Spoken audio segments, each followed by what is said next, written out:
What up, cappers, gamblers, punters, hustlers, low baggers? Welcome to the morning bag right here on Pub Sports Radio. What a roller coaster ride yesterday was.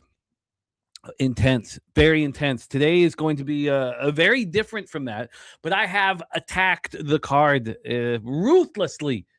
Attacked the card. 5 games, Major League Baseball. I've got 10 bets on those 5 games. And then we're going to talk the CFL card, which I've now sat with for a little while, and 11 bets on the 4 games in CFL. We are going to attack. Shout out to all the cappers joining us on this wonderful Thursday morning. The sun is shining today up here, up north, and I'm excited about today's card and today's show. Justin McKelvey, he can't join us. He was with us last night, but he can't catch the morning show with us. But, of course, he's given us his stacks play today, and we are very thankful for it. Corbin Carroll over 1.5 bases at +110. We got Dougie Wise. Free bands play today is the Toronto Blue Jays.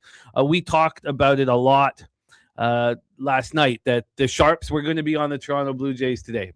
They were on the Toronto Blue Jays yesterday. And so I knew that there would be Sharps like Dougie Wise that were going to be on the Jays. I have putting my foot down on the throat of the Toronto Blue Jays alongside the Tampa Bay Rays. So I am fading the Blue Jays again. Wu-Tang again, and again, fading the Blue Jays. Their season's over. The brooms are coming out in Toronto, but I knew that I'd be on a public side that was not going to be very attractive. So I can completely understand.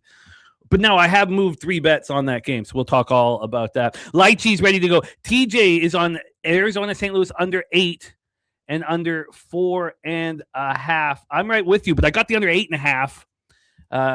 Now, there were some very interesting points that we'll talk about in that baseball game. I'm also on the first 3 under 2.5 and +100, and I actually haven't looked. I haven't looked to see how much I beat that line. I likened it to the Braves under, the Braves Padres under, with a King versus Martin Perez, first 3 under, that we got at +105. I feel similar to it. I'm very confident in it, but these pitchers have just faced the opposition. We'll get into all that. I love hearing that. TJ is on it as well. We also have Dougie Wise on the Guardians -1 on Cleveland. Let's get this all copied and pasted so we can discuss it. Please put your best bets in the show, as we love breaking them down here. We got Lychee's ready to get to work. Matty Ice running hot.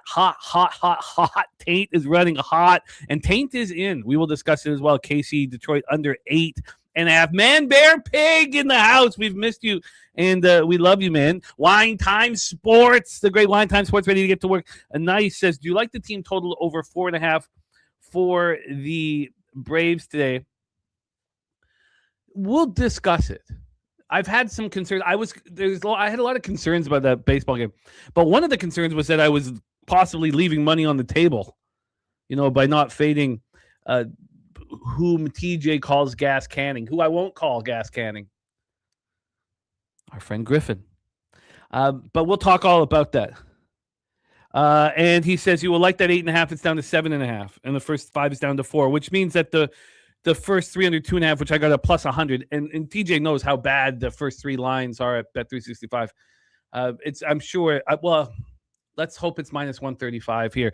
But again, CLV is nice to have in your pocket. It doesn't guarantee winners, but I do like to hear that very, very much. All right, thank you guys for joining us. It is the morning bag right here on Pub Sports Radio. I'm pumped up, back in the rhythm of things, back at home. We got college football on the horizon. We have warm weather. It feels pretty good. I'm very thankful to cap the card with you. So let's go forth and attack. Shout out to Serious Business, ready to get to work. Let's roll. We start at 12:15 p.m. Eastern. The game that our guy Nice is talking about. San Diego Padres 50-51, 23-27 on the road at the Atlanta Braves 58-42, 30-20 at home. We're in Truist Park in Atlanta, -6% runs, even home runs, -9% doubles and triples, and -2% singles here. We have seen all of the stadiums become slightly more run suppressing than they were last night. We have Griffin Canning. Thomas Maggio says San Diego upset, team loss, ready to get to work. Griffin Canning. Look, I'm not going to sit here and say great things about Griffin Canning. Oh, God, it's not. So Kyle Hart must be the opener? Jesus. Are they going to ditch Griffin Canning? Let me just go to...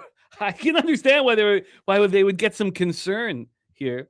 I can understand why there would be some concern about Griffin Canning with his horrific statistical profile. Okay, Griffin is the primary. So I don't need to worry about that. So Kyle Hart will be the opener for Griffin Canning. Yes, it's all good. He is the opener. We should pull up his statistical profile so we can do some due diligence here. I can understand the concern about having our guy Griffin Canning see the heart of the lineup more than once. So let's pull up Kyle Hart. God, he's been around, this guy. Kyle Hart has been around. He's pitched in Korea and has had a very healthy career in the minor league. So we'll talk Kyle Hart coming up right now. This was a 19th pick back in 2016 at Indiana University. So what have we seen from Kyle Hart so far this year? He has had a ton, 25 appearances this year for San Diego Padres, 11 for El Paso. He's got pretty good numbers, 1.14. I mean, he's got an elevated ERA, but 1.14 WHIP, nothing wrong with that. 30 strikeouts, 12 walks, 4 homers. Look, this guy's a journeyman. He's, not throwing much. He's 89 innings in his career at the major league level. So he's going to try to get through an inning, and then he will give the baton to Griffin Canning. So Griffin Canning, 6.67 ERA, 1.62 WHIPs, got a 4.94 expected ERA. So he's not only is he a bad pitcher, but he's had bad luck. When he went to the Mets last year, it was similar to Trevor Rogers last year, all of a sudden becoming Sandy Koufax. Canning had a great season. And I guess good things can't happen to Griffin Canning. Although when I said that last night, I thought, what the hell am I talking about? I mean, he's a Major League Baseball pitcher. It's a pretty nice life. But his Achilles popped on his way fielding a ball to first base, and it stunted his excellent season. So the Padres picked him up. The Mets signed him for a legit contract. The Padres signed him for a legit contract. The Padres signed him to be a starter, and he's been getting lit up and smoked. He has been getting lit up and smoked. And as much as I like the character of Griffin Canning, it's hard to get away from the fact that he has struggled. Now, in these struggles, he's been a little better of late, whether it be, June 29th, he had a good start at the Cubs, and he kept that going. The problem is these good starts are 4 innings, 3 1/3, 4 innings. He doesn't go deep into games. They don't want the lineup to see him a second or third time. And,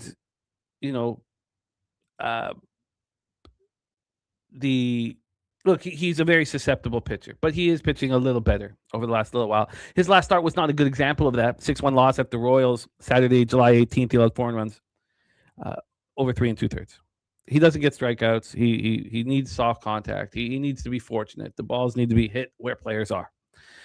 And he's not going up against the schmuck here. He's going up against the great Chris Sale, future Hall of Famer, 2.06 ERA, 1.06 WHIP, 3.31 expected ERA. The guy's been an absolute beast. They gave him a 10-day break to manage his workload between June 10th and June 20th. He was pitching very well before that. And after this break, he's been unbelievable. I mean, this guy is pitching at such a high level.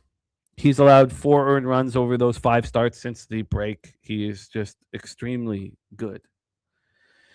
And we have bullpens. Braves bullpen, 3.86 ERA, 1.20 WHIP's been pitching quite well for a long time. Very consistent. Now, the numbers last 5 games are poor, and the numbers over the last little while are poor. 3.86 ERA, 1.20 WHIP over the last 30. There's our guy Spooner in the house. Gio Bed, Thomas Maggio, 9 Legacy, Walla Walla Dose. Thank you guys for joining us. Johnny Bender, Be More, Hemi Hands in the house. So then when we get to the sticks, the Padres have been hitting lefties hard. 295, 831 OPS. Now, they didn't hit Martin Perez hard. The magic of these vets, I love it. Catch that first 3 under, thankfully, because we lost on the Padres. Braves versus righties, 254, 769 OPS. And so here, the idea, and we'll go into the line history, was I was concerned that I was leaving money on the table. I love the Tigers, and it wasn't. I didn't feel the same way about the Braves, that it was just a complete smash and grab. Now it may just be. This line opened up at minus 215. It didn't move quickly. Went down to minus 212 after 4.5 hours. Back up to 220. After this line had been out for 7.5 hours, it was sitting right where it opened. Now we've had a big move. Now it's at minus 247. So we're sitting here with a 32-cent move towards the Atlanta Braves. When it comes to, and it was moving last night when I was putting my action in, and I'll go over that in a second. When it comes to a total here, this opened up 8 minus 120 to the under, and it was 8 minus 120 to the under at 5:13 this morning. So it had stayed there for 16, 17 hours. And now we've had a 7-cent move to the over.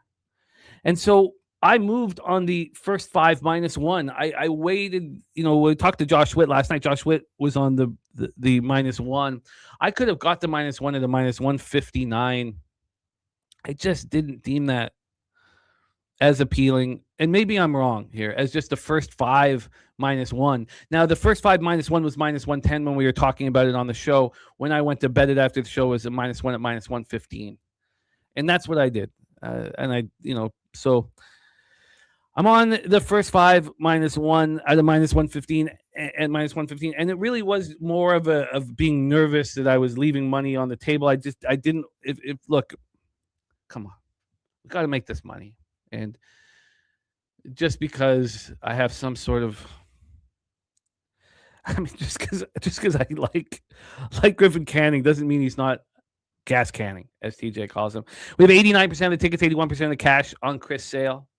The line's now moving heavily towards Chris Sale. I'm looking at circa the minus 270, which is, just a massive move from the minus 215 that this opened up. So obviously the Braves are being hammered. 58% of tickets on the under and 67% of cash on the over.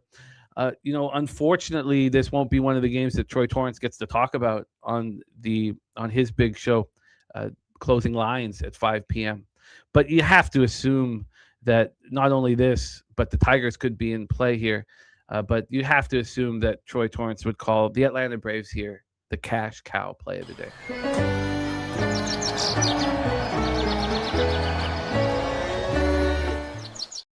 So we roll on. So that's it for me. It's not easy to have 10 bets on a 5-game card and only have 1 bet here on this game.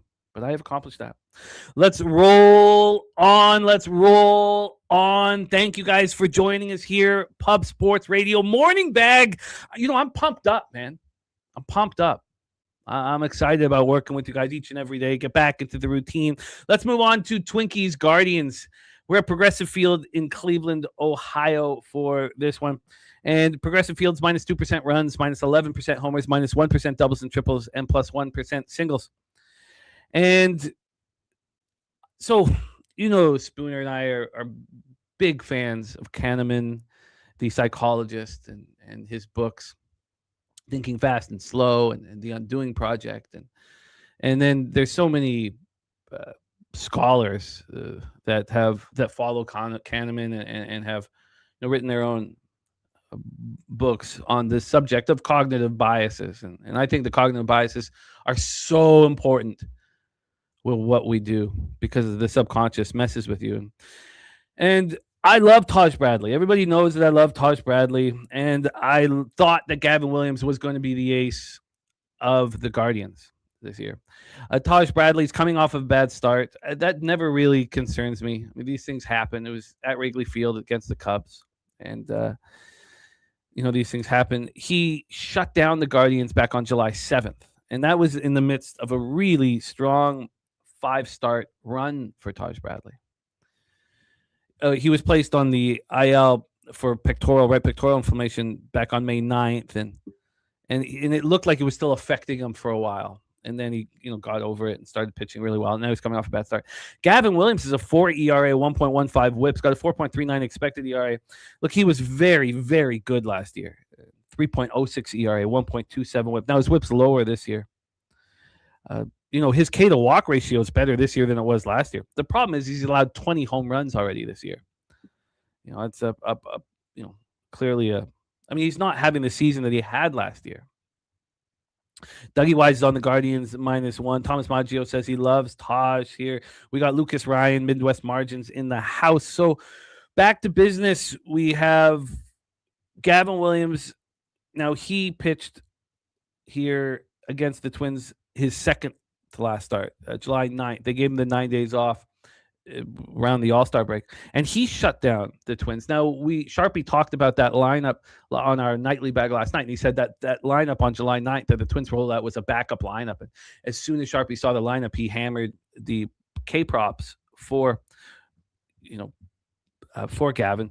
And the K-props for Gavin have been crushing. He's got 22 strikeouts over his last 2 starts. He wasn't striking. The 2 starts before that, he had 12 strikeouts combined. But his last start was ugly too. 5 earned runs. He allowed 3 homers. That was his first start back from the All-Star break. I think I can put a line through it pretty comfortably. Matty Ice also is on the Guardians here. Auburn 400, ready to get to work. So I bring up the cognitive biases because I lost on the first 3 under in the full game under yesterday.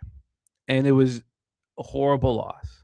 The 2 of the first 3 games of the series have been extremely high-scoring games. And one game, it was 7 runs, but the other 2 were extremely high scoring. And when we were talking this out, why did I not want to come back and bet this first 3 under again? And there was a couple reasons, and we'll go over what these 2 teams are doing offensively because they're hitting very hard. Ramirez back has changed a lot of things. But it was just because I lost on them the day. I knew it. That was the reason why I wasn't going to bet. It was just because I lost on them the day before, and it was messing with me, and it was not allowing me to place the bet.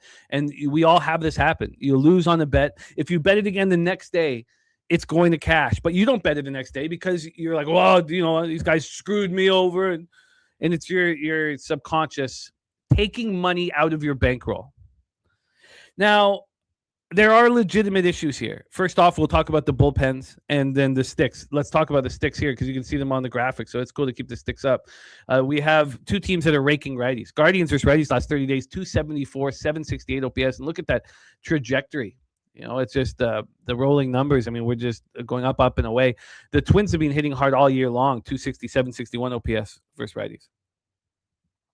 Then when we get to the bullpens are a problem for the Twins, not for the Guardians. Guardians bullpen 3.58 ERA, 1.33 whip. Twins bullpen 4.70 ERA, 1.53 whip. And so, first off, I didn't want to back the same unders that I did yesterday. These are depleted bullpens. This is the 4th game of a series. The opposition has seen the bullpens, now back to back days. And so I only moved on the first 3 under 2.5. Now, TJ's bet here, Minnesota first 5 plus a half, was very tempting to me as well. It's so tempting that I could still move on it, knowing that TJ's on it now. We talked about it last night. I found it very appealing. So let's get through the line history and see the price difference and see if moves should be made. So let's get into the line history here. This total opened up at 8 minus 120 to the under. Now it's a 7.5 minus 123 to the under. So that means I should have massive CLV on my first 3 under 2.5. I've not checked it. I got the first 3 under 2.5 at minus 125. Now we've been talking about these first 3s that Bet365 puts out, and they just put them at the standard where it should be, and then the sharps move it.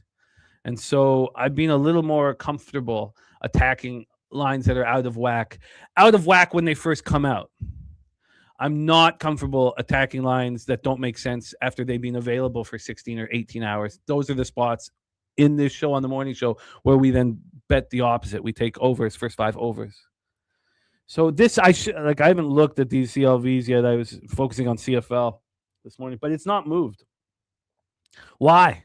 That makes me uncomfortable.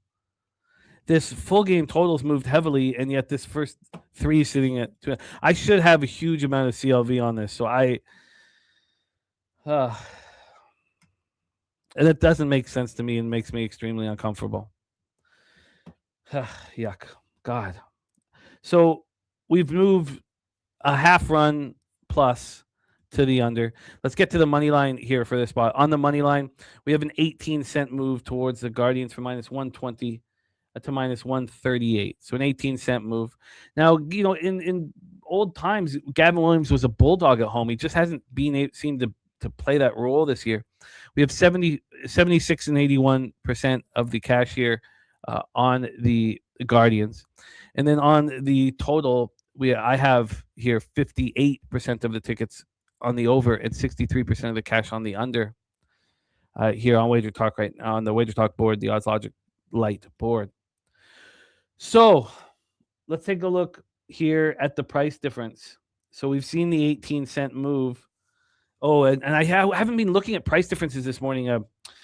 Penny was shut down for maintenance this morning, but it was supposed to be up 22 minutes ago, and it is. So I haven't been looking at the price differences this morning. Now, we got to look at them last night. But we know that there's an 18-cent move towards the Guardians full game. Guardians are minus 140 here at Penny. And first five minus 137.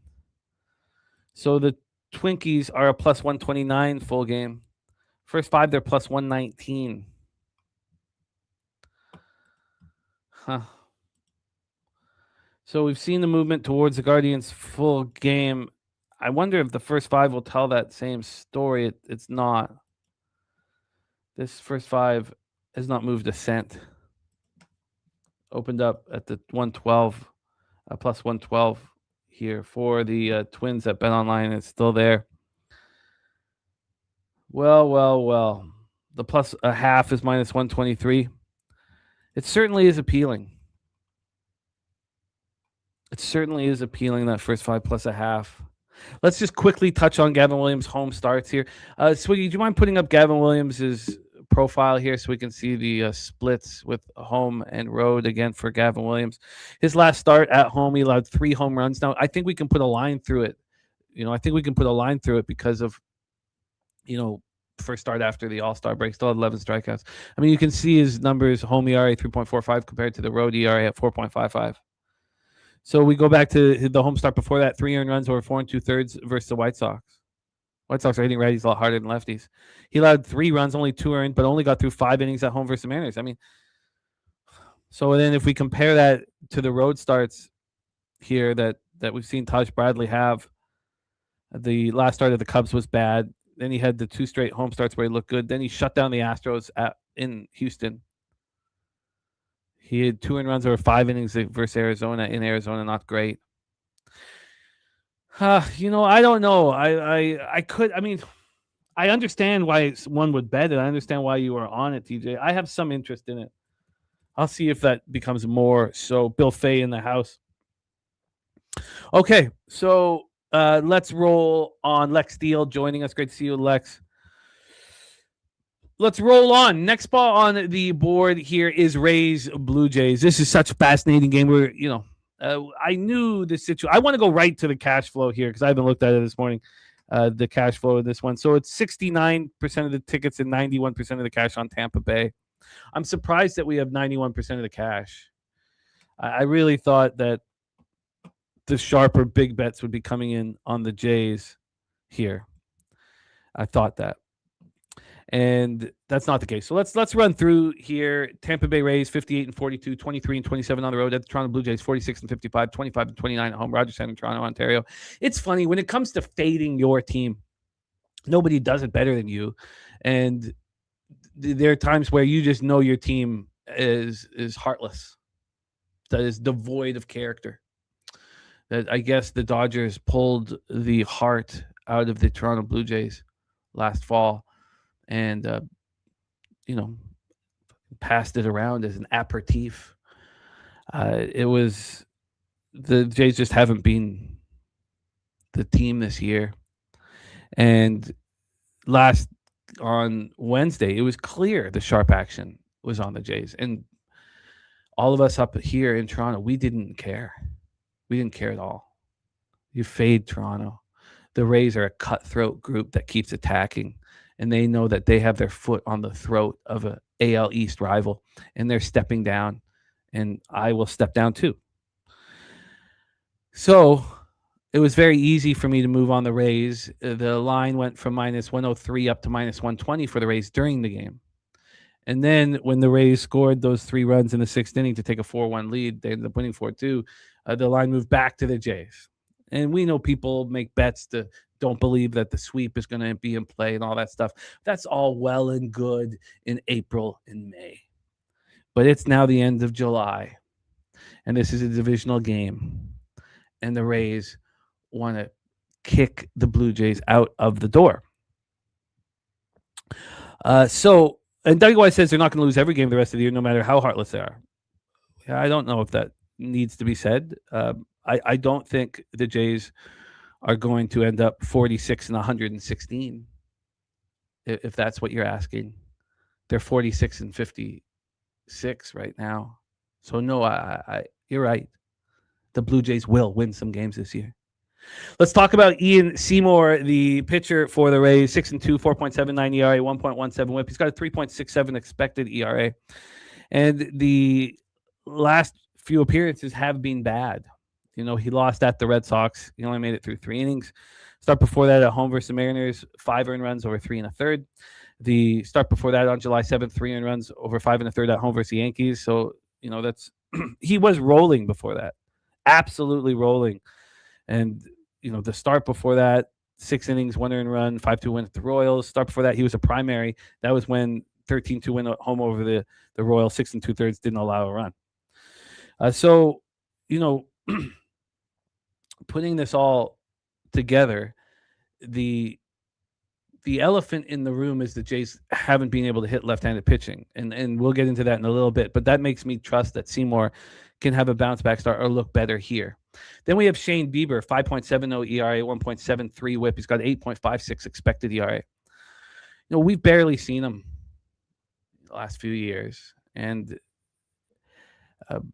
you know, last year we only saw him for 40 1/3. I believe he'd thrown 53 innings since 2023 before this season started. And Spooner says Bieber has just pitched well at home, but it was with the roof closed. Now he gets a better offense with the roof open. Said he'd like to move on the Rays. It's moved 5 cents since the show started. Today, now, we know that there's a belief that maybe Ballpark Pal doesn't handle the roof open and closed that well at Rogers Center. And maybe it's just a vividness thing for Jays fans, but we know when the roof is open, the ball flies, and when the roof is closed, the ball doesn't. And here they're saying that this is run-suppressing weather despite the roof being open. Minus 7% runs, minus 1% homers, minus 3% doubles and triples, and minus 4% singles. So, you know, not offensive weather here.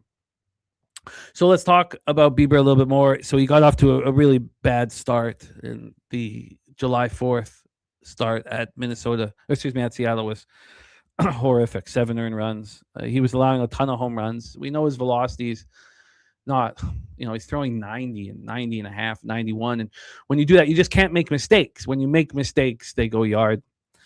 And then he had a better start at the Padres, and then he had a great start at home versus the White Sox. So it was his 5th start of the year, and it's no surprise that a pitcher like Bieber is starting to pitch better. And I think that trajectory-wise, he's, you know, moving absolutely in the right direction, and that gives us the benefit of a bad statistical profile. 19 strikeouts and 12 walks. We know that's not Bieber. 7 home runs over 23 2/3. So if you look at the statistical profile of these two pitchers, it's not very good.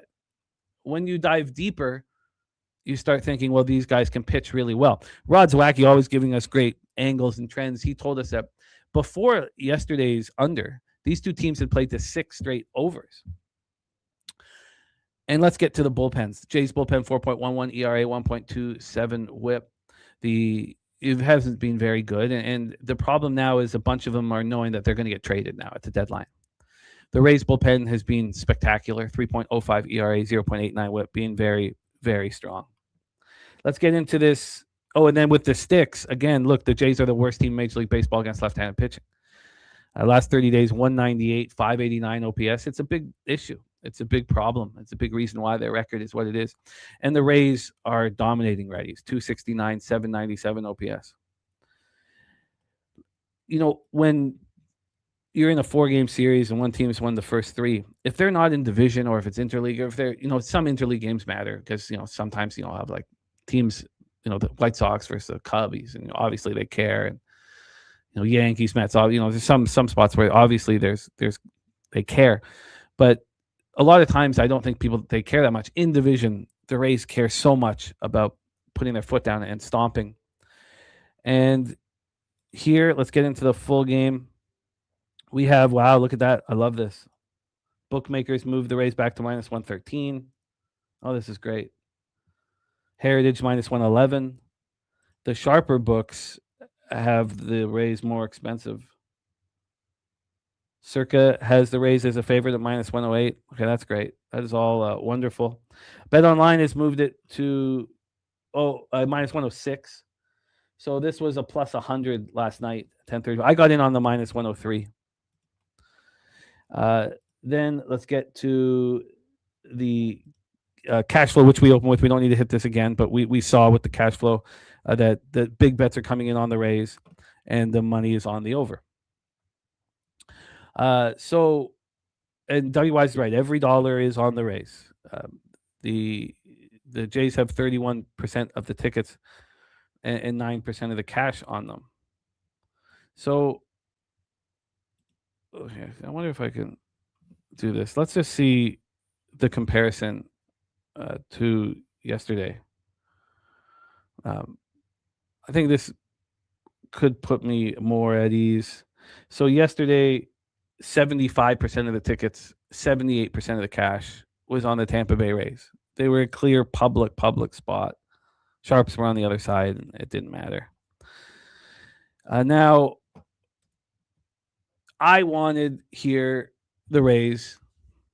I understood that it was going to be a public spot. Sharps would be on the other side. That was fine. Shout out to Sharpie. Shout out to Ronnie Crawford in the house. I will copy and paste that. And so the question then was, well, if that's how I see the game, why am I not on unders? It didn't make sense not being on unders here. And so I moved on the first 3 under 2.5 at minus 115. And I moved on the full game under 8.5 at minus 103. It appeared that this was going to, at least at Bet Online, going to become a 9. That has not been the case. This has now moved back to the minus 110 from that minus 103. It was timed right. It's interesting, it was a minus 103 at BOL. It was a minus 109, the under 8.5 at Pinnacle. And if I wanted to turn it into a 9, it was minus 140. So at that point, I was like, well, I don't think it'll, I don't think it'll move there. So I'm on the first 3 under 2.5. I'm on the full game under 8.5, and I'm on the Rays minus 103. And I love it. I love the bet. Now, Shane Bieber's a high character guy. And is he able to just completely shut down the Rays? Well, I bet you if he shuts down the Rays, this bullpen that knows pieces are going to be traded at deadline will screw it all up. And I know I'm on the public side here like I was yesterday. And, let's deal with the consequences. Let's fucking gamble. So 3 spots for me. First 3 under 2.5. Oh, I'd like to see what's going on with this first 3 under 2.5. I'm astonished that Minnesota-Cleveland full game total moved the way it did. And first 3 doesn't move. Oh, it's really uncomforting. I usually double down on the first 3 in the full game, and I didn't in that one. But here, the first 3 under 2.5 has not moved either, minus 115. It's a little uncomforting, but we will do that. Big Saddy Vladdy. Oh, man. With his handful of home runs. Can't trade him, 500 milli. And Rod Zwacky says, bet against home teams with a starting pitcher whose whip is 1.7 or worse on the season in the AL after a game where the bullpen threw 7 or more innings. Record since 1997, 52-21. So let's roll on. Good luck, everybody, in the Jays-Rays game. There's only 5 games, but these are very, it's a fun card to break down. Let's roll on to our next spot on the board, 5:15 p.m. Eastern, Arizona Diamondbacks at St. Louis Cardinals, Busch Stadium in St. Louis, Missouri. And I took some heat in the chat from my friends, as I always do, with my thoughts on Brandon Pfaadt. He's a pitcher I've always believed in. He's a pitcher who stepped up in the most important games for the Arizona Diamondbacks.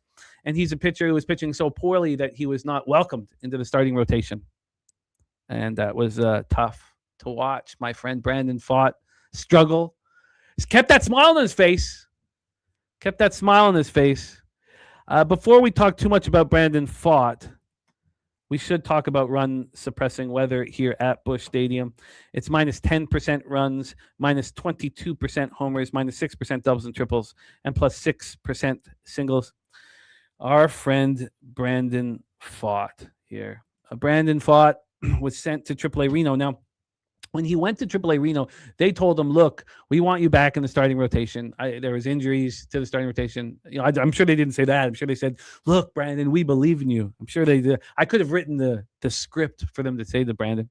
He went down to AAA Reno, and he was stretched out. He was not there for long, and he was unhittable down there, which isn't a big deal,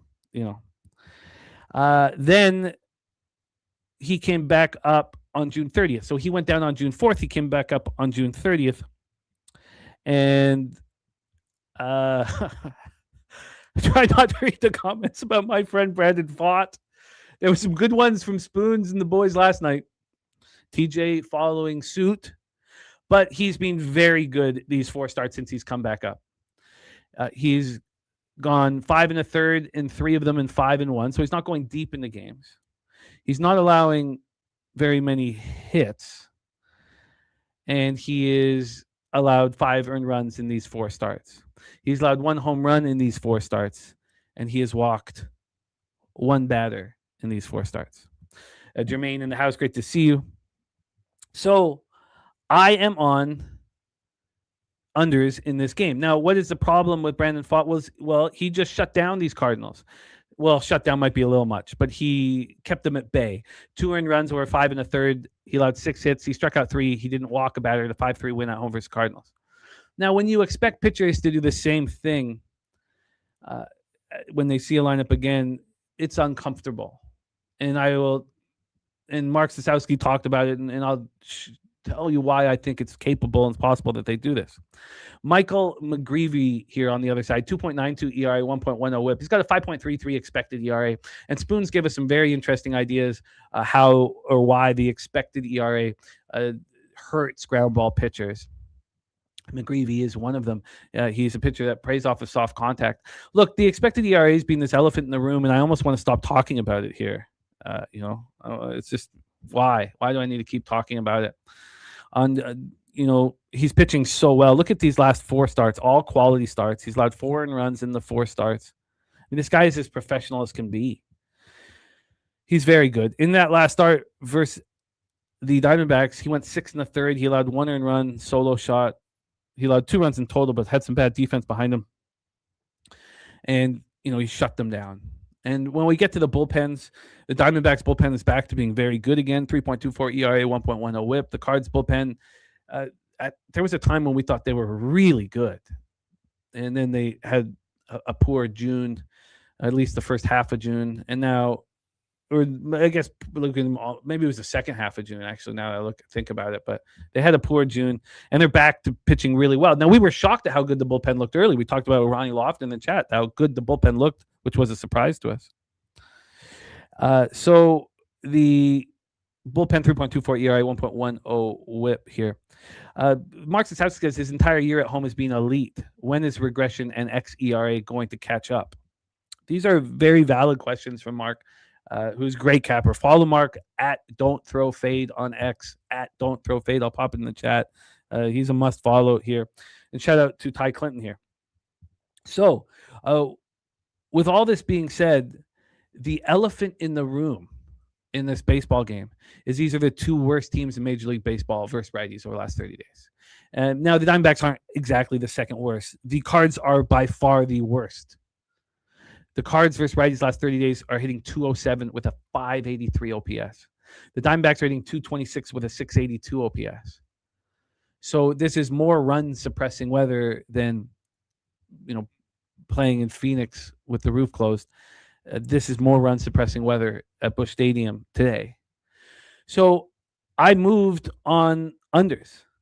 Before the show, coming to the show last night. So I got the first 3 under 2.5 at plus 100, and I likened it to that Martin Perez King under that I got at plus 105. Now, when we got to the show, in the morning that had moved 20 cents in my direction. Then we got to the show, it moved 15 cents back, and I lost confidence. I haven't looked what it is right now, and I got the under 8.5 at minus 109. And if you guys remember, we talked about last night. It was available as we spoke at minus 109 at Penny. It was minus 115, 365. It was already minus 125 at Bet Online. So clearly they were getting sharp action towards the under.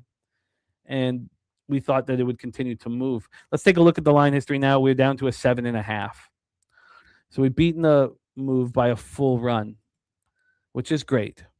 Now, again, CLV does not necessarily mean, bankroll boost. We've also had an 11-cent move to the Arizona Diamondbacks, which is also good. That means that fought is not necessarily a question mark, and we'll look at the first 5 lines here. So let's get to the cash flow.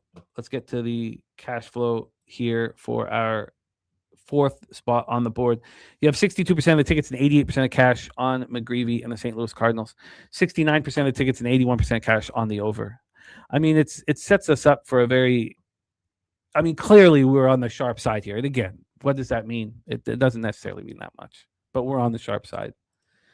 And I'm comfortable. Now let's see the price difference because, and I don't want to do this. I don't want to do this against McGreevy at home, but God, they're making me want the Diamondbacks first 5. The Diamondbacks are plus 107 full game. First 5 minus 104. Look at that. Wow. Well, I need Fott to pitch well to get that cash here. Midwest Margin says it's a beautiful day here in St. Louis. And so there I am. If you were with us on the... Oh, and I want to see what the price is for the first 3, 2.5. Come on. How have the first 2 not moved in my favor? This one's got to have moved in my favor. Let's take a look at the first 3 under 2.5 here. And the first 3 under 2.5, minus 120. So it's moved 20 cents. I'll take it. Mark Sasaski says his model's top play today is Arizona. And again, run with us on our nightly bag. Run with us on our nightly bag show, and you'd be sitting here with an 8.5 instead of a 7.5. Shout out to Ramel Davis in the house. Let's put a bow on this game by Spooner talking about the expected ERA for ground ball pitchers. He says if there's 1 out, bases loaded, and you get a ground ball double play, it is worse for your expected ERA than getting a strikeout versus that same batter. You get no credit for any outs that occur on the base pass. XFIP doesn't either. Sierra works better for ground ball guys. From our guy Morgan Spooner. Shout out to AOD. So there we go. We are through 4 games in Major League Baseball. Let's get into the final one. And for me, it was the smash and grab. 6:40 p.m. Eastern. We have the Kansas City Royals 43-60, 17-33 on the road. At the Detroit Tigers 47-54, 27-23 at home. We're at Comerica Park in Detroit City. Let's see the weather: minus 5% runs, minus 21% homers, plus 3% doubles and triples, and plus 6% singles. And also we had, so I've got to go over, we had our guy, Ronnie Crawford come in and give us his best bet of the day spreadsheet play. I'll go over it here at the end, but here we have come to the taint play of the day. Let me just make sure I've got this here for Ronnie Crawford. We come to the taint play of the day. This Taint, you guys know the legend of Taint, but Taint is running hot. I asked Maddie to look over it because I think we're at double digits in a row now with Taint running nice.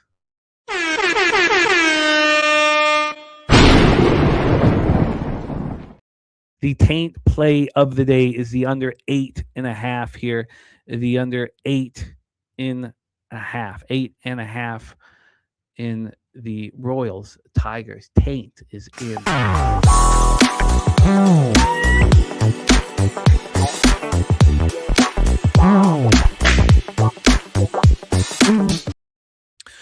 Taint is in. Let's roll here. This was the spot that to me was the smash and grab. And obviously, you guys know I'm a big Troy Melton believer, but it wasn't that. It was that I wanted to fade Randy Dobnak. And you guys know that I do have a soft spot for journeyman pitchers. I do. And Randy Dobnak is a journeyman pitcher. And he started the year. So last year he was in the Minnesota farm system. I think it was last year. I think it was in the offseason that he moved over to the Seattle farm system. Certainly he started the year at AAA Tacoma. And he started 13 games there. And, Randy Dobnak is a pitcher that gets soft contact. He can't get strikeouts. He can't get them. So in 70 innings in AAA Tacoma, he had 39 strikeouts, and he walked 24 batters. Now, he only allowed 4 home runs, but it's not the kind of statistical profile that would really excite. I mean, look, it excites the Kansas City Royals. I tell you who it wouldn't excite is the Tampa Bay Rays. They need strikeouts. So Dobnak found a team that was so desperate that he might be able to start for them. And he knew that. So he went to AAA Omaha. He had 2 starts, and all of a sudden, 10 strikeouts and 10 2/3. Didn't walk a batter. He was spectacular. And, he knew that this might be his last chance to pitch in the show. And he turned it on for 2 starts, and then he got called up. He got called up, and he was a primary on July 2nd. At that point, look, I'm cheering for Dobnak, At that point, give the guy a chance. He goes 2 earned runs over 4 innings and pitches okay. It was 5-2 loss home versus Rays. His next start, July 8th, he was a primary again, and it was a loss at the Mets, but he didn't allow a run over 5 2/3. He pitched very well. And then July 18th, he started. He went 4 1/3. He allowed a solo shot, 4 hits, 3 Ks, but he walked 4 batters. He's not going to get strikeouts at the major league level. He's been very, very fortunate in these 3 appearances. And now he's getting a 4th opportunity to pitch in the show. And I'm happy for him. He's got a 1.93 ERA. He's got a 1.50 whip. His expected ERA is 5.60. 7 strikeouts and 8 walks. Come on. Randy Dobnak is not here for long. If you are a Randy Dobnak fan, or if he's your uncle, enjoy this start. Enjoy his next appearance, because he's not going to be up here for long. Let's talk about Troy Melton on the other side of the fence here. Is just a phenomenal young pitcher. 1.80 ERA, 0.87 whip. He's got 3.03 expected ERA. He spent the first 2 months of the season recovering from the right elbow strain. He was a phenomenal reliever for them last year.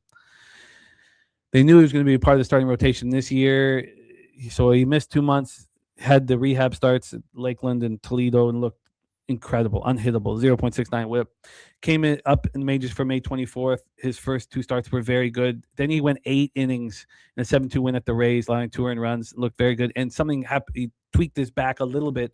He said he felt it in his June 9th start, and that he allowed 4 solo shots in that start. He allowed 4 earned runs over 5 innings. So, we're talking about Troy Melton. If you take that start away, I mean, his numbers would be insane. He couldn't pitch his next start because his back was still bothering him. So he got the 11 days off, back felt better, and now he's had 5 starts, where he's been spectacular. 3 earned runs. His last 2 starts, he's got 18 strikeouts over 11 innings with 1 earned run allowed. The guy's an absolute monster. An absolute monster. So when it comes to the bullpens, Royals bullpen is atrocious, 6.95 ERA, 1.70 whip. Tigers bullpen, 3.64 ERA, 1.31 whip. A huge advantage with the Detroit Tigers. And then when it comes to the sticks, the Tigers are hitting 229, 737 OPS versus righties. And the Royals are hitting 237, 699 OPS. And Mark Staszowski says Randy Dobnak left on base is 98.9%. 99% base runner standard. And look, that's because baseball gods cheer for guys like Randy Dobnak. They cheer for them for a little bit, and then they say, look, there's nothing else we can do. We've given you this opportunity, and now fend for yourself. And so I knew this was my smash and grab, and I'll go over how I bet it here in a second. I knew that now, look, I could be wrong, right? I mean, it hasn't moved as much as I want it to move, but this is a minus 175. That's now a minus 200. We know that the issue with the cash cow is you need totals that are high. The 8 total on the Atlanta Braves could stop it from being a cash cow. This is a juiced over 8. Now, again, you'll have to watch closing lines of Troy Torrance to see if this is a cash cow. But it certainly feels like this is cash cow number 2 on a 5-game card.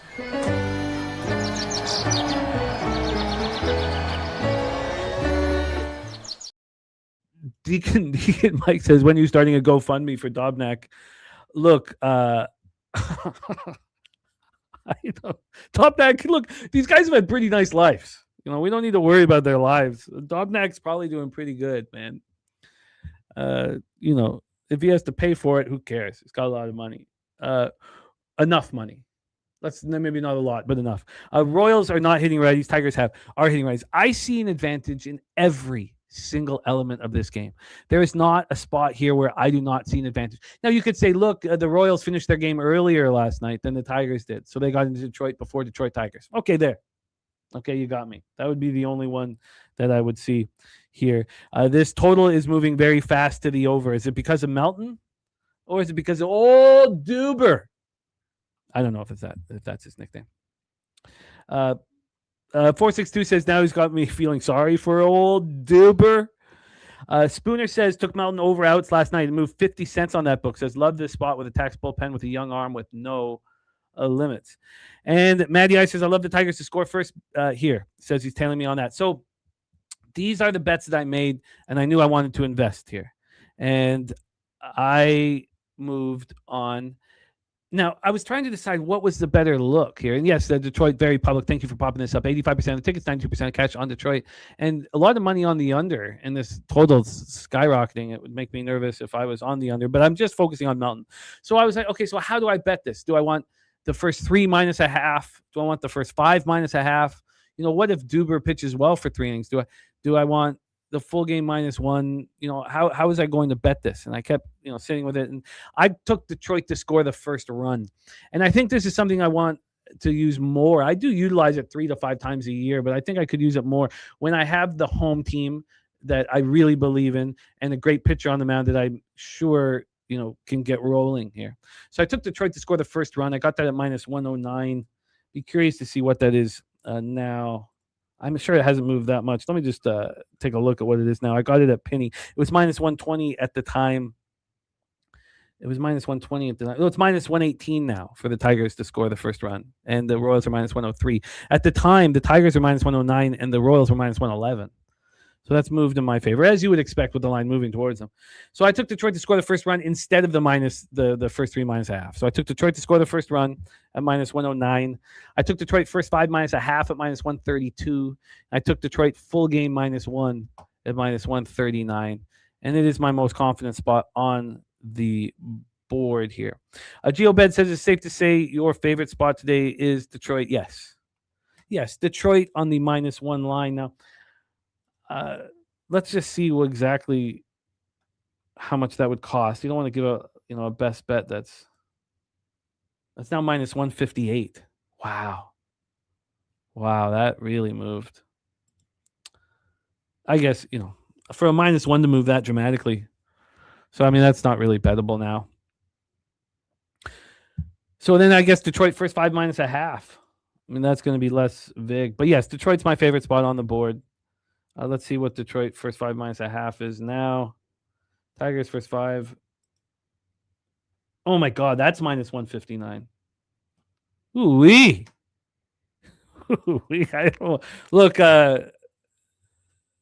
you'd have to have rocked with us last night on the nightly bag. See, I can't give out those. I mean, I guess the only thing that you can give out now that's in a proper price range is Detroit to score the first run. But I like the other spots better because there's less, there's a ton of volatility in that one. And Mark Stats says Detroit first 5 minus half will be on his cards, -145. I bet 365 currently. So that is Major League Baseball for Thursday, July 23rd. 10 bets on the card. The question is, do I back the Twins first 5+1/2 and add that here? The TJ saying that Atlanta Detroit parlay at plus money. God, that seems like a nice look. I wish you were with us on the nightly bag and I could have moved on that last night.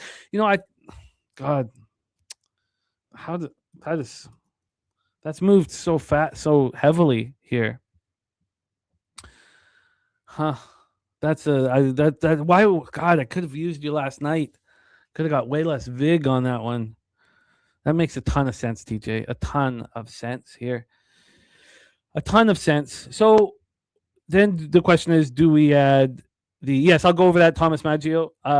Then the question is, do I add Minnesota first 5+1/2, which I do think is sharp. I don't know if I do. I'll sit with that. I'll sit with that afterwards. So let's go over, before we go into the Canadian Football League. I know you guys want to talk baseball, and there's more baseball gamblers than Canadian football gamblers. So let's talk about the action from the cappers in the chat. The stacks play of the day is Corbin Carroll over 1.5 bases at plus 110. So we have stacks play today and the shotgun play today in the same game. Corbin Carroll over 1.5 bases at plus 110, available at Fanatics. Stacks, stacks, stacks, stacks, stacks, stacks, stacks,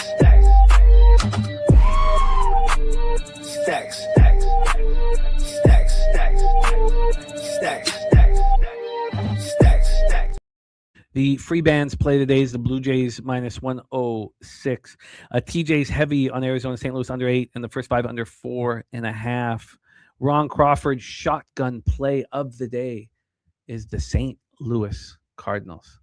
Shotgun play today, St. Louis Cardinals.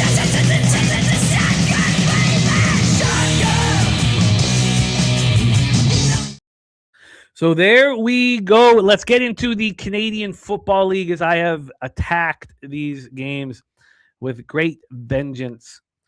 We have 11 bets in 4 games in the Canadian Football League. So let's get it started. Thank you guys for joining us here on the Morning Bag on Pub Sports Radio. We are 1 hour away from the daily sesh here. So let's roll here. We start with a tough situation. Thursday, July 23rd, the only CFL game on the card tonight, 9 p.m. Eastern, Edmonton, Elks, Saskatchewan, Roughriders. Elks 5-1, 2-1 on the road. Roughriders 4-1, 2-1 at home. We're at Mosaic Stadium, Regina, Saskatchewan. 87 Fahrenheit, partly sunny, 6-mile-per-hour winds. There's a cloud hanging over this game, and it's the Jaden Dalkey situation. That's heartbreaking for so many. It's affected so many people. And it needs to be talked about off the top. Unfortunately, we do have to cap death in scorecasting. And it's a tricky thing to cap. I know some people say don't cap death, just leave it alone, just don't bet the game. And I don't feel that way. It's a very sad story here. So Jaden Dalkey, the Roughriders coming off of their bye week, and Jaden Dalkey was on the highway between Saskatoon and Regina. It's a highway I've traveled many, many times. I was a comic for 18 years, and the Saskatchewan has the best crowds in the country. We've always felt that way. It's just it feels like, I don't know if they're, I don't want to say negative, like if they're starved for entertainment or anything like that, but they're wonderful people out there. Great crowds. And it's a one lane each way highway with a divider through the whole way. And so Jaden Dalkey pulled a gas and run, which is nuts. Why would he need to? So he fills up his gas tank and bolts, doesn't pay for it. And when he went back on the highway, so he did that in Lumsden, which is between Saskatoon and Regina. When I guess he was in a frantic place. He stole the gas and just booked it. And I guess in his haste, he went onto the highway going in the wrong direction, northbound in the southbound lanes. He had open liquor and other things in his car, and he smashed head on with a 22-year-old kid, and they both died instantly. And it's just a horrible, horrible story. Very sad story, and it's a very, very sad story, really, for the 22-year-old boy who's, I mean, it's crazy how you have no control over some things in the world, and so this is hanging over the Roughriders, and there's like Todd Clinton came into our chat a couple days ago, and a great guy, and he was like, "Is this a must bet on the Roughriders because of what they're dealing with?" And no, it's the opposite. This is terrible. Everything about this is terrible. The Elks at plus 4.5. I have bet here. It's going to be sad night there. I mean, and then the guys on the Roughriders, they can't really mourn their friend. This is one of the captains of the team. He's the captain of the special teams. He's an electric guy. He's Canadian. He played football all growing up in Alberta. The family is with him at all times. They travel with him to games. So this is,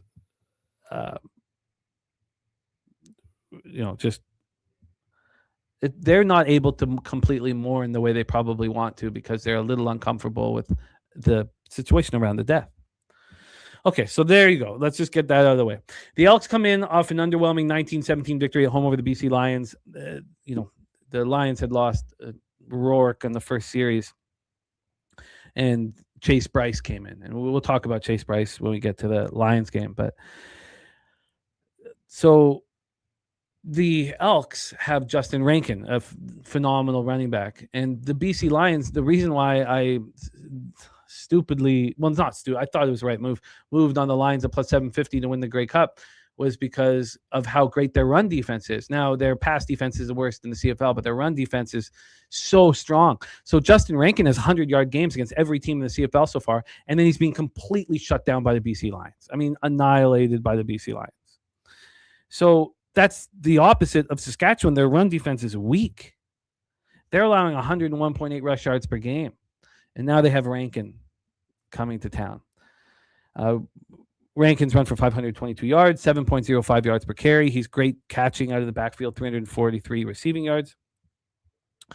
And Edmonton is the best defensive team in the CFL. And we have these hugely high totals right now in the CFL because of teams like the Stampeders. Stampeders games are averaging 73 points per game.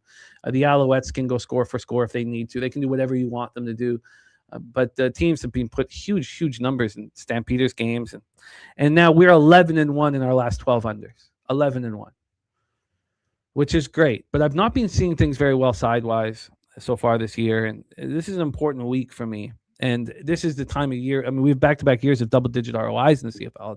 It's time now this week. And so you have a strong defense from the Elks, allowing just 23 points per game. Now, Saskatchewan's defense is only allowing 26.6 points per game. They're really strong. Now, the thing about Saskatchewan is their run defense is so weak, but their pass defense is the best in the CFL. This plays into Edmonton Elks because Fajardo is sort of he's got a ton of character. He's sort of a game manager more than a guy who stretches defenses. And I'm very comfortable with this spot. Now Trevor Harris is being excellent. You don't like fading Saskatchewan at Mosaic Stadium, but I have done so, and done so with confidence. But I'm also on unders. We have AM in the chat here. He's going to be on the Roughriders minus 4.5, and he also thinks this game's going to soar over as well. So, but I'm on the unders. I'm on the first half under 28.5. minus 120. I found it fascinating that nobody was offering me a 28, even at Penny. A Penny, the lowest 28, the first half was a 28.5 at minus 119. They weren't offering it. Why? They weren't letting me cut the VIG down. Why? No books were. I think it's a great bet. And then I'm on the full game under 58. So I'm on Edmonton plus 4.5. I'm on Edmonton, Saskatchewan, first half under 28.5, and I'm on the full game under 58. Line history-wise for this spot here, we have the Elks opening up, or we'll go Roughriders opening up at -4. Now they're -4.5. It's -105. Bookmaker opened this at -4, -110, hasn't moved it. And we get to the total, it's a 57.5 across the board right now. And there we go. Let's roll on to game 2 here in the Canadian Football League. Just a 4-game slate for us. And it is Friday, July 24th at 8:30 p.m. Eastern. It's funny. I can be so stubborn in gambling, and I think that can help you at times. You know, there's nothing wrong with it, but it can hurt you as well. And maybe I should take that back. Maybe being stubborn really will hurt you and won't let you open your eyes to saying, "Oh, I'm wrong," or "Oh, I need to be on the other side of this. I didn't read this right." But this has been the highest totals we've ever seen in a season in the Canadian Football League. The clock, play clock moving to 35 seconds from 40 seconds. So there's a 6% increase in plays. And I've not bet one over all year long. I mean, it's insane. I don't know why.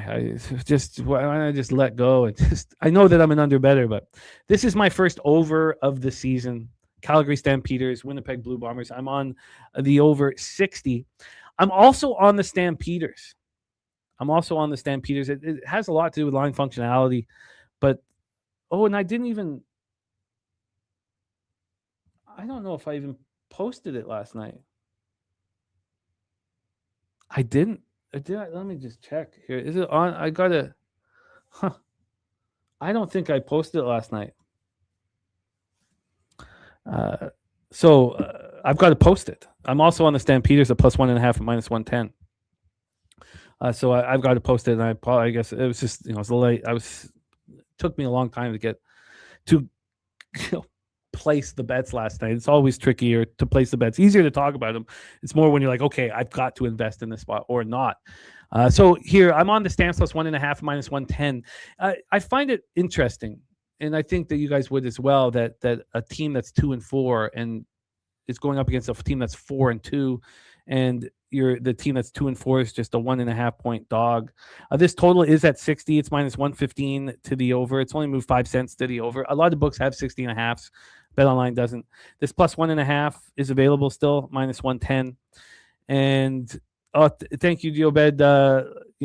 It's going to be an interesting night, and it's a heavy night in Saskatchewan. We got Rod Zwacky back in business with us. It was fun capping this card with Rod Zwacky because we see a lot of these games very differently. Now, we don't hear. He says, go Stamps. But we see, and then that I like that because then you sit for longer and go over all the things that Rod said about how he feels about these games. He's on all 4 first half unders. I love first half unders in the CFL. I always have. I mean, even in the Montreal game they just played in Calgary, what was the final score? I think 38-32, I believe. I'll go over. But even in that game, the first half under cashed, easily. But here, the Stampeders are 2-4, and yet they're just a 1.5 point dog. And the reason for that is because they have had by far the toughest schedule in the CFL. And they just had back-to-back games against the best team in the CFL, Montreal. They lost both those games. I do think that sharpens them up here. And it was the last bet that I made. So it wasn't, it took me a little while to get the confidence to bet the Stampeders because they're the worst defensive team in the CFL. But Stampeders coming off their second, 38-32, so they lost back-to-back weeks to the Alouettes. Dedrick Mills is an absolute monster. He's an absolute monster. Is he the best running back in the league? No. But, I could put him third, pretty comfortably. Vernon Adams has been incredible. 316 yards and 3 touchdowns last game. So he has 17 touchdowns, and he hasn't thrown an interception yet. So he has tied the CFL record for the most touchdown passes without throwing an interception at the start of the season, set by Ricky Ray and Darian Durant, both in 2013. And the Winnipeg defense has been strong enough. And AM says he'd like the Stamps if the line was 2, probably off this game. Yeah, the 1.5 is a real short number. And then I had to ask myself, why is it so short? And that's why I comfortably moved on the +1.5 at -110 here. Instead of the money line at +100, I took the +1.5 at -110. And look, Calgary's defense is a real problem. I mean, they're allowing 448.2 yards per game. I mean, it's just horrific. But they played the best offenses in the CFL. The Bombers' defense is always strong, and you can thank O'Shea for that, their coach. But fewest points per game, they're second in the league, and they're only allowing 270 passing yards. That's also second. And they're coming off a 36-34 triple overtime win at Ottawa on Sunday that went over because of the triple overtime. There's, Drew Brown's at quarterback. Zach Collaros on the 6-game IL. Drew Brown, maybe he'll be able to show out against this weak-ass Stampeders defense, but I'm not sure how good he is. And I did think that with the fact that Ryan Dinwiddie didn't want him, was shocking. It was absolutely shocking to me that Ryan Dinwiddie would just take over the Red Blacks and say, look, I don't want Drew Brown. I'll rather take this Jake Mayer bum. So, and I think that we should put some legitimacy into Dinwiddie's call, even if I think it was a mistake because it fractures the room. Rod Zwag says, bet on Dave Dickinson on the money line after allowing 400 more passing yards in their last game. Excuse me. Dickinson's record as coach of Calgary, 9-1. So I'm on the over 60, and I'm on the Stampeders a plus 1.5. And I think that we're getting the better football team now. And I love, if Collaros was quarterback, I probably don't make this bet. But I love backing the Bombers. I love backing the Bombers at home. And I'm not doing that here. By the way, there's people talking about the weather in Winnipeg. We'll check it one more time, but the way I had it was that the scattered thunderstorms were going to hit before the game starts, and that by the time the game starts, it will be fine. This game's starting at 8:30 p.m. Eastern, 6:30 local time. So let's take a look here. Light rain and then partly sunny at 1 p.m. Nice. Scattered thunderstorms coming at 4, and they're going to be gone by 7. The game starts at 6:30 local time, so I don't think it's a problem. Okay, so let's roll. Next spot on the board is on Saturday, and it's the Argonauts at the BC Lions. BC Place, Vancouver, BC. It's the first game they get to play at BC Place because, of course, they were hosting the World Cup. This is a spot where Rod Zwacky was vehemently on the other side, backing the BC Lions here, and I sat with it for a long time last night because I wanted to cap the game with you guys and then pull the trigger afterwards, cap all the games with you guys because the lines weren't moving. And I thought, because it was such a short baseball card, it would give me the opportunity to do that. And I am fading Chase Bryce. And there's times in sports where you're not supposed to really believe what you see, especially in horse racing, depending on the track and depending on the pace and all that. And also in basketball and in all sports, there's times where you're just not supposed to, just don't believe it, even though, yes, it just happened, but don't believe it. I'm on unders in this game, and AM says it's shocking how low this total is. I was the opposite. I think it's shocking how high this total is. Why don't we just go right into the line history here for this spot? I was completely shocked that the total was as high as it was. The Argonauts are minus 3.5 right now, which is there's different ways of looking at it. This total opened up at 57.5. It's now a 56.5.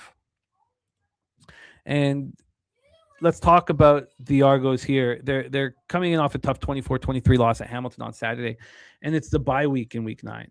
And this has been a tough start for Mike Miller. Now, he knew it was going to be a tough start because they didn't get to play any home games. It's not like they have much of a home field advantage, but at least they don't have to travel, and they have to win this game. They have to win this game before the bye week. Now, just having to win a game doesn't matter. And you could say the same thing about the BC Lions, that they have to win this game. It was something that Rod brought up last night, which is valid. The BC Lions have the best run defense in the NFL and the worst pass defense. They allow 365.2 yards per game. And that's perfect for Toronto. And now, when I was explaining that this is perfect for the Argos and perfect for Chad Kelly, there was some legitimate, comments, Rod saying that, well, this is great for the Lions because all they have to do is put more players back in the secondary because they know that the Argos aren't very good running the ball. I don't know if it's that simple. When you have a terrible pass defense, Can you throw an extra guy back and you go into dime packages and keep nickel packages out there and then not get thrown on? Or maybe is it your personnel is not good? And I believe it's that their personnel is not good. So there we go. So that's the Toronto side of things. So I moved on the Argos double result at plus 100. And this is something that I do a lot in the NFL. When I move on the double result on a team that's like a -3.5 or -4, I then pay for the 3. So I double down on both spots. So I've got the double result at +3, and then I paid for the -3 for the Argos at -124. And now I'm on unders. And let's talk about Chase Bryce here. Because, when I was sitting with because I copied and pasted all the things that Rod said about the game so I could, make sure that I had the conviction to be on the other side of it. And one thing that was discussed was that Bryce looked okay against the Elks, and maybe I was getting too caught up on the 4 interceptions. Chase Bryce went 20 of 34 for 226 yards, a touchdown, and 4 interceptions. The reason why I was like, no, man, Chase Bryce is a real problem. It's because the BC Lions beat the Elks in Kelowna. It wasn't comfortable for them to be in Kelowna, so it wasn't like it was considered a home game, but they weren't comfortably there. It wasn't. Nathan Rourke went 34 for 51 for 395 yards, and he threw 3 touchdowns. Now, he also threw 3 interceptions, but he had, 160 more passing yards and 2 more touchdowns, and they won comfortably here. So Rodswag says 20-34 for 226 with Chase versus the best defense in the league. He said he had all week with the offense to get on the same page. Argos pass defense sucks against the pass.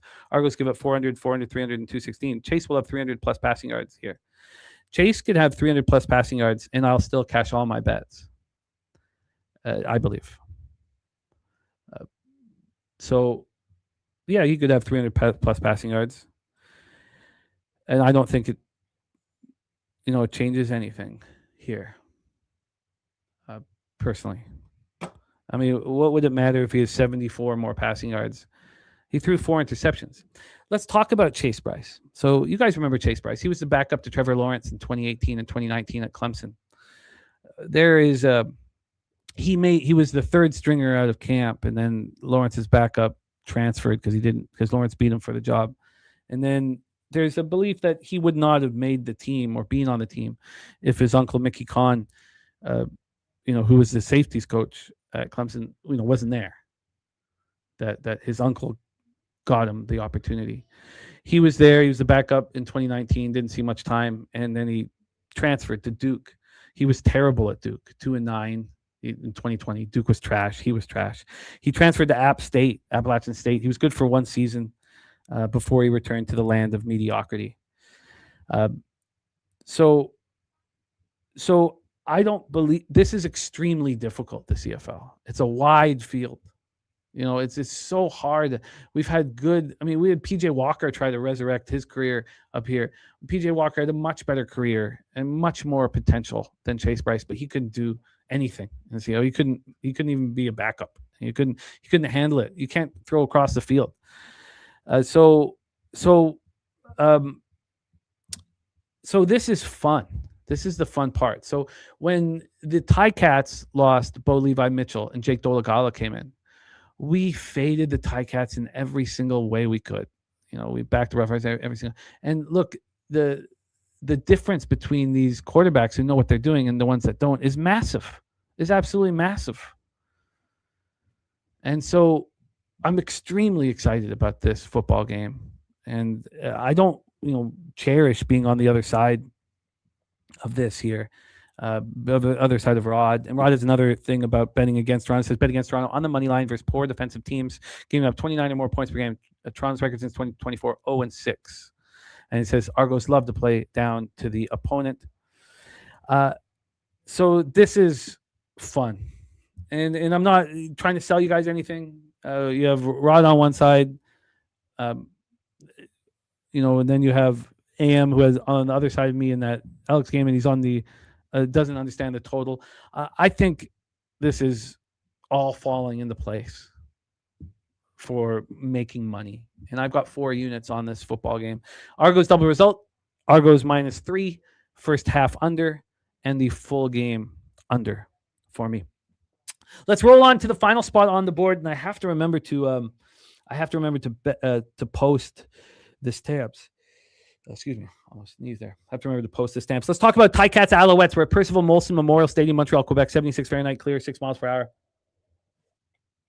The Alouettes are the best team in the league. Now, can Davis Alexander stay healthy all year? That's the question. If he does, I don't know who can beat the Alouettes, and I think the answer is nobody. 76 Fahrenheit, clear, 6 mile per hour winds. They're 3-0 at Molson Percival Stadium, 5-1 on the season. And it's going to be a great game, Rod. And I love Captain CFL with you, and it sharpens us both when we disagree. So the Ticats coming off a 24-23 win at home over the Argos on Saturday with Trey Ford at the helm. Now, we thought when they picked up Trey Ford that they had a capable backup quarterback, but they didn't even trust him. They let Dolagala play that first game. Then Trey Ford got to play the second game. Trey Ford can be a quarterback in the CFL, and when you watch him run for over 100 yards and pass for over 200 yards, you're like, well, why is this not working? Why does this not work? He was a Heck Crichton Award winner for the best Canadian university player 5-6 years ago. He's a talented kid, but this is a very, very tough team to play. Davis Alexander is the best quarterback in the CFL, it appears. Now, I'm sure Trevor Harris and Nathan Rourke and maybe Nathan Rourke and Trevor Harris would have something to say about that. Maybe Chad Kelly would have something to say about that. But Davis Alexander is incredible. He's completing 71.3% of his passes. He's already thrown for 2,181 yards through 6 games. And, Kenny Lawler had a real terrible first game with Dolagala at quarterback, but Kenny Lawler has to be the straw that stirs the drink. He's arguably the best receiver in the CFL. Now, maybe Phil Pott is the best receiver in the CFL on the other side with Montreal, especially because you get to have a Canadian in a position that's usually saved for international players. But the Ticats know that they got to keep the Alouettes off the field, and they've got to, dominate time of possession. And you can do that quite well with Trey Ford and his ability to move out of the pocket and run for first downs. So Montreal, if you want to go score for score, Montreal, they'll do that, but they'll also slow the game down. Now, I'm a little concerned because of the Red Blacks game being in my head. The Red Blacks, scored a special teams touchdown late in the game to cover. The Red Blacks put up 30 points. Now, Jake Mayer is probably a more suitable quarterback. I think if you were going to pick between Jake Mayer and Trey Ford, that you would want Jake Mayer as your quarterback. Trey Ford just doesn't have that ability. And the Ticats are going to have to play with a ton of character here. And I think that they're capable of doing that to cash us the unders. The issue was, should I move on the Ticats plus the points? And I decided to do so. So I moved on to Ticats plus 10.5. And I did it with some uncomfort. But I'm also on first half under and full game under in this one. The first half under 28 at -109. The full game under 57 at -108. And then I have the Ticats plus 10.5 at -115. Let's take a look at this line history here. And let's roll. The total opened up at 57.5. It's now at a 57. And then on the spread, we have 10s. Actually, we have 9.5s at Bookmaker and a 9.5 at Bovada. So there you go. There you go. And look at that. Wow, Rod Zawacki. That's a huge piece of information. Larry Thompson has died at the age of 65 due to complications following surgery. Wow. So the owner of the Elks has died. I mean, that might be a spot. That might be a spot to wow. That would be the kind of death that teams will rally around, unlike, I think, the Roughriders spot. So thank you for that information here. Gio Bed, my man, I can't wait to talk NFL too, my friend. Not long from now. AM, we are on different sides of this whole CFL card. I hope it ends up 50-50 for us. So AM very heavily on the over here in Hamilton, Montreal. I've, obviously, I've cashed for a first half under, full game under, first half under, full game under in both the Ticats 2 games.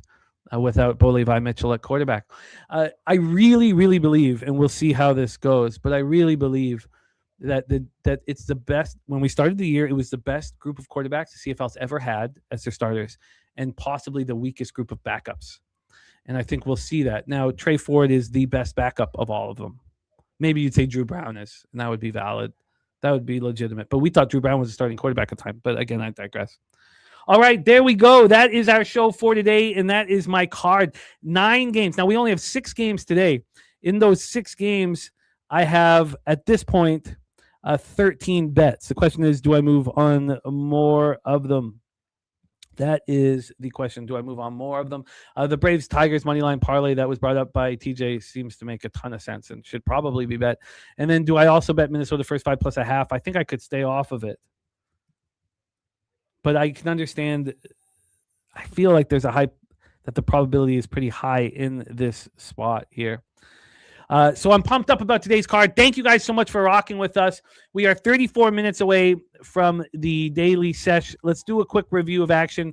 I'm on the Rays money line -103. Arizona St. Louis first 3 under 2.5 at +100. Arizona St. Louis under 8.5 at -109. Detroit to score the first run at -109. Detroit first 5 -1/2 at -132. Detroit full game -1 at -139. Atlanta first 5 -1 at -115. Minnesota Cleveland first 3 under 2.5 at -125. Tampa Bay Toronto first 3 under 2.5 at -115. Tampa Bay Toronto full game under 8.5 at -103. I think I should add that Braves Tiger spot, and then the Minnesota first 5 plus a half I will study.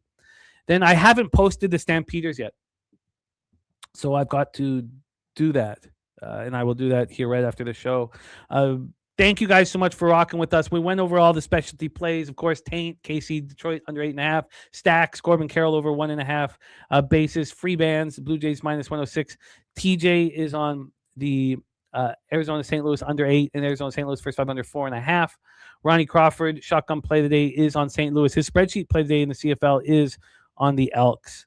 Thank you guys so much, man. I enjoy this very, very much. And it's exciting and it's fun. GeoBed, thank you. Yes, we sleeping in the black. They were talking about where that came from, the term, and Maddie knows it was a big thing for me talking about sleeping easier to sleep in the black because I got really bad insomnia when I was in Costa Rica, and it's messed with me at times up here.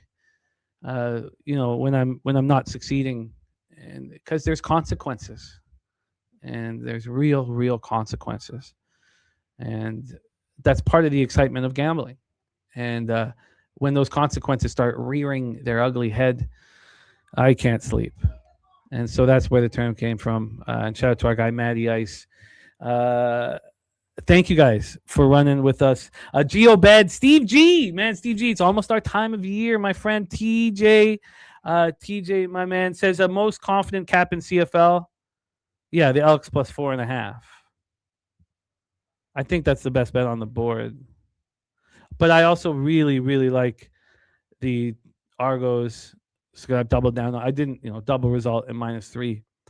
But why don't you just take it one day at a time? Start with cashing Edmonton plus 4.5. I think after Larry Thompson died, that line will probably go down.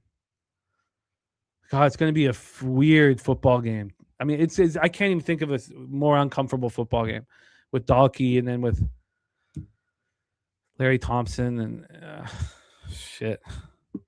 The Elks Saskatchewan under is Rod Zawacki's favorite spot. I love that under as well. But then again, AM says that it's going to soar over. But he didn't bet it. That's important. So he only bet the Hamilton Montreal over. And AM's best bet is the Roughriders. So, look, there's a lot of this, man. Thank you guys. Thank you. Ken Mizrahi, AM, Rod Zawacki, TJ, Steve G. Thank you guys so much for running with us. It is extremely enjoyable. And let's go get that money. Thank you to everybody running with us through the baseball segment as well. Bill Fay, Brian Smith, Ramel Davis, AOD, Maddie Ice, Thomas Maggio. Let's go get this money. 462 for life. Jose Perez for show 94. Johnny Bender, Ty Clinton, Jared Jackson, Lucas Ryan, The Godfather. Thank you guys so much. Let's go get this money. Shout out to Swiggy on the 1s and 2s. By the way, this is Swiggy's last day in San Antonio. He went down for Pub 5. He's still there. So we'll follow the travels, the adventures of young Swig as he leaves San Antonio tomorrow to head back to the northeast of the States. Thank you guys for rocking with us. Enjoy the daily sets with Dabby Cab, Dutch Boy Fresh, and Chappie Funkadelic. Let's get this money, man. And I start work on Friday's card right now. Leche! Hey, los bookmakers. It's easier to sleep in the black when you're losing your ass and feeling so. You know what to do. Tune in to Pub Sports Radio. Easier to sleep in the black. It's easier to sleep in the black. It's a roller coaster ride, you're gonna catch a bad beat. No problem, keep your head up and just bet the spreadsheet. It's easier to sleep in the black. It's easier to sleep in the black. All thanks to Jeff Slaughter, these shows have our backs. POD's always rolling, especially the stack. Easier to sleep in the black. It's easier to sleep in the black.